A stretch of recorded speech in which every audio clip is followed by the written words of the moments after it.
Você já parou para pensar por que tantas pessoas simplesmente não confiam no setor financeiro? Não é só paranoia. Desde o século XVII, lá na Bolsa de Amsterdã, quando os comerciantes perderam fortunas apostando em tulipas. Sim, por incrível que pareça, eles apostavam em tulipas naquela época. Até a crise de 2008, que é mais recente, quando milhões de pessoas perderam suas casas nos Estados Unidos. O setor financeiro esteve no centro das maiores tragédias econômicas da história. Famílias foram destruídas, aposentadorias simplesmente evaporaram e bens básicos, como moradia, energia, se transformaram em ficha de cassino. E mesmo assim, os grandes bancos e os grandes fundos de investimento mundo afora continuaram registrando lucros bilionários. É como se eles sempre ganhassem, enquanto o povo comum jogava um jogo que é impossível de vencer. Mas aqui está a principal contradição. O sistema financeiro, quando usado corretamente, é talvez a ferramenta mais poderosa que os seres humanos já inventaram para conseguir organizar a economia de um determinado território.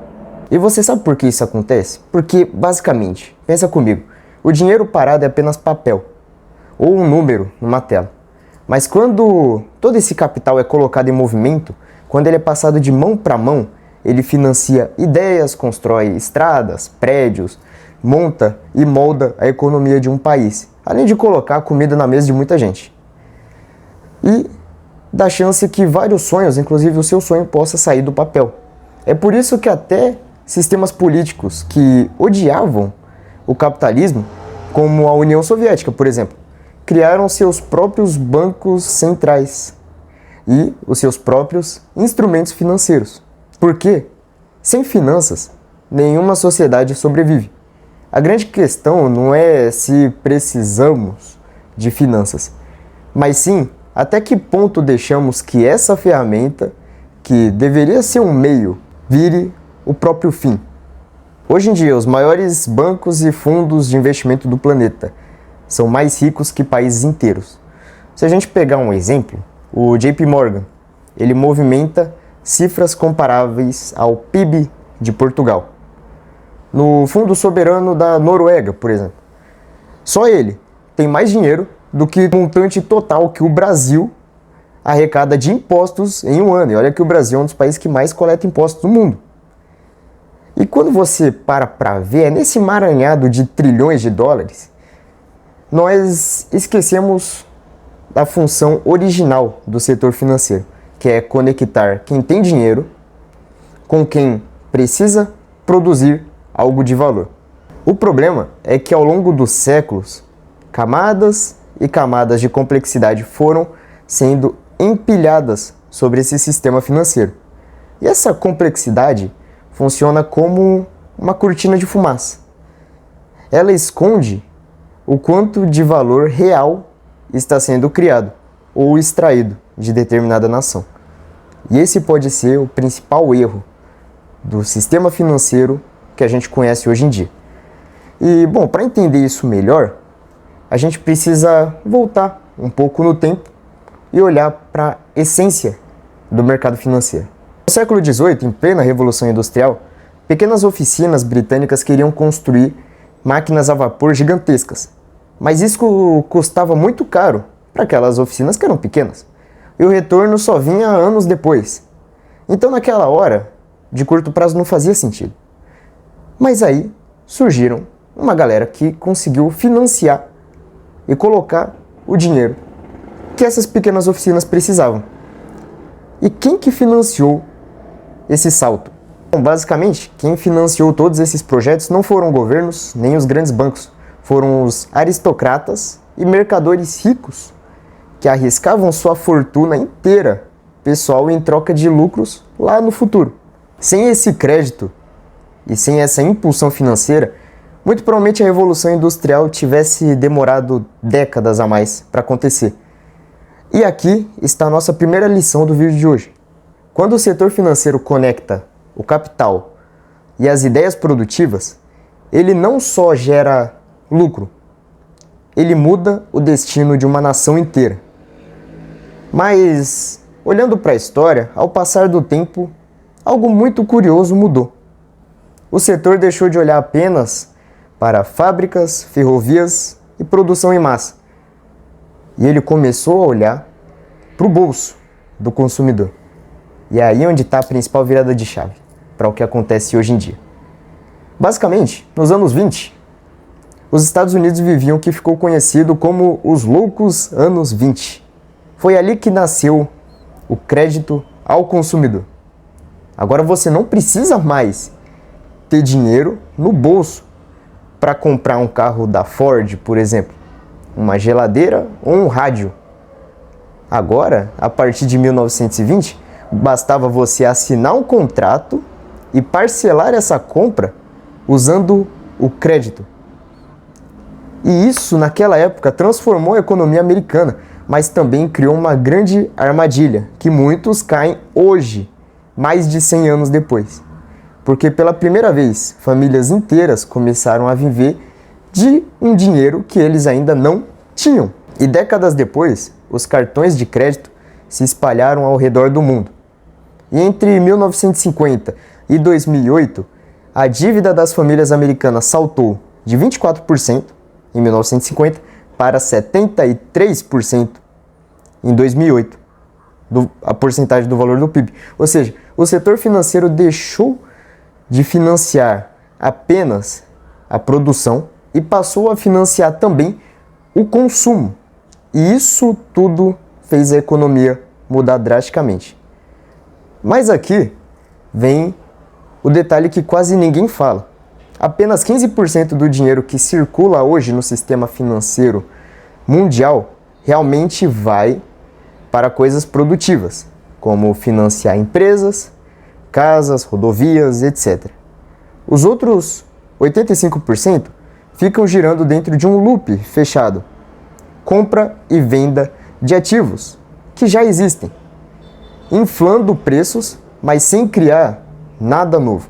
Isso ajuda a explicar porque imóveis estão cada vez mais caros, porque bolsas sobem sem relação direta com a economia real e porque a desigualdade social dispara cada vez mais. E quando falamos de especulação, entramos em um território um pouco mais obscuro. Imagine que a gente está em uma sala escura lá em Wall Street, onde algoritmos fazem milhares de operações por segundo, ganhando centavos, mas milhões ou bilhões de centavos a cada transação. No final do dia, esses centavos obviamente vão virar bilhões de dólares, pela quantidade inflada de operação. Mas o que foi produzido de valor real? Não foi produzido nada. Ninguém criou nada. São números na tela que se multiplicam. É por isso que o Warren Buffett chamou o mercado financeiro de um verdadeiro cassino. E o seu parceiro Charlie Munger chegou a dizer que a civilização seria melhor sem esse tipo de atividade financeira.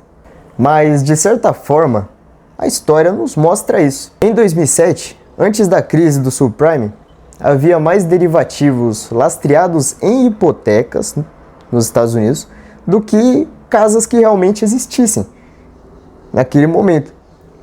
Essa especulação multiplicou os papéis de imóveis até que a bolha finalmente explodiu e milhões de pessoas perderam as casas que existiam, que era a minoria. Basicamente, esse jogo ele é baseado em uma coisa: a assimetria da informação. Quem sabe mais, ganha mais. Quem sabe menos, perde mais. Na Roma Antiga, os mercadores daquela época eles usavam informações privilegiadas sobre as colheitas que iam acontecer para lucrar no comércio de grão. Hoje, nada mudou. Hoje, os traders de alta frequência, aqueles que fazem arbitragem, que fazem milhares de operações dentro de um segundo para conseguir inflar o ganho, eles usam cabos de fibra ótica subterrâneos, que são mais rápidos que a concorrência. Isso tudo para conseguir acessar os preços atualizados antes do que qualquer pessoa no mundo. E o resultado é sempre o mesmo. Um pequeno grupo enriquece enquanto a maioria das pessoas nem sequer entende como ela está sendo explorada. Talvez essa seja a maior distorção. Enquanto jovens brilhantes poderiam estar curando doenças que ainda não têm cura, ou criando tecnologias que ainda não existem, tecnologias espaciais, por exemplo, eles estão sendo sugados para desenvolver robôs que compram e vendem ações em milissegundos.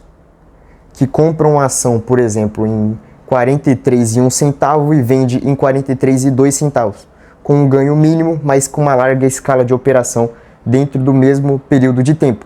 O capital humano, que é o nosso bem mais precioso, está sendo desviado para sustentar um jogo de espelhos. E você sabe quem mais se beneficia com tudo isso? Quem ganha com isso tudo? Basicamente, não é muito difícil de imaginar que nos Estados Unidos, 85% de todas as ações estão nas mãos dos 10% mais ricos daquele país. Enquanto isso, o cidadão comum, eu e você, continua sobrevivendo de salário, por exemplo, ou se virando para conseguir sobreviver. Em 2010, por exemplo, as bolsas americanas cresceram 3 vezes mais rápido do que os salários médios. E qual foi o resultado? O resultado foi que quem já tinha ativos, como ações, naquela época, multiplicou em 3 vezes a sua capacidade e poder de compra.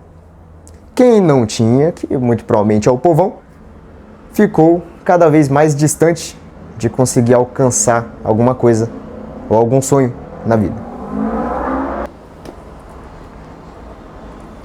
Em um mundo perfeito, o setor financeiro deveria ser a principal engrenagem do motor que funciona em um mundo perfeito, o sistema financeiro daquele país deveria ser a principal engrenagem econômica e o principal motivador e gerador de fortuna para aquele país. Só que a pergunta que fica é, será que a gente passou do ponto? Será que perdemos essa meta? Não só aqui no Brasil, mas Estados Unidos, mundo afora? E um exemplo para isso é que nos anos 70, o mundo entrou em colapso com a crise do petróleo. O que ninguém te conta é que naquela época, os Estados Unidos e a Arábia Saudita fizeram um pacto às escondidas. E o pacto era o seguinte: todo o petróleo vendido pela Arábia Saudita só poderia ser vendido em dólares americanos. Isso criou o famoso petrodólar. E até hoje, cada vez que você abastece o seu carro no posto de gasolina, você está financiando esse acordo que começou lá em 1970. Todo mundo, hoje, é projetado para gerar equity e fabricar trilhões de dólares para o mercado financeiro.